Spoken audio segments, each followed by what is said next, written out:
നിറമുള്ള സ്വപ്നത്തിൻ്റെ സാക്ഷാത്കാരം, തകർന്നടിഞ്ഞ പ്രതീക്ഷകൾക്ക് മേൽമേഞ്ഞ വിശ്വാസം. പിന്നിട്ടത് 18 വർഷങ്ങളാണ്.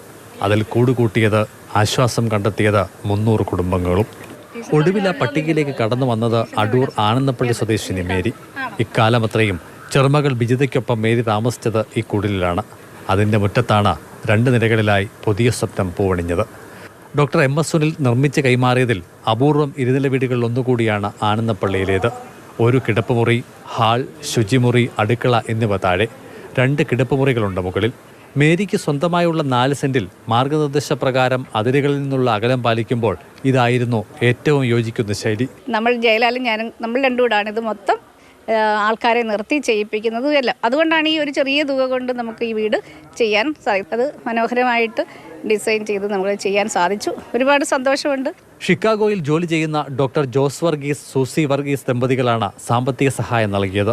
7.5 ലക്ഷം രൂപയ്ക്ക് ഇത്രയൊക്കെ ചെയ്യാനാകുമെന്ന് തെളിയിക്കുക കൂടിയായിരുന്നു സുനിൽ. അത് മേരിക്കും ചെറുമകൾക്കും അടച്ചുറപ്പുള്ള ജീവിത സ്വപ്നം കൂടിയായി. 1 മാസത്തെ താമസം ഉണ്ടായുള്ളൂ. 2 പേരും കൂടെ വരുന്നു. പിന്നെ പറഞ്ഞ് ഞങ്ങൾ ഒരു ദിവസം വരുമ്പോഴവിടെ കാണണം, കയറിയൊക്കെ കാണണം എന്ന് പറഞ്ഞ് അങ്ങനെ വന്ന് കയറിയെല്ലാം കാണുന്നുണ്ട്. അതിപ്പോഴത്തെ ഇത്രയൊരു സൗഭാഗ്യം എനിക്ക് കിട്ടി. പത്തനംതിട്ട കാതോലിക്കറ്റ് കോളേജ് മുൻ അധ്യാപികയാണ് ഡോക്ടർ MS സുനിൽ.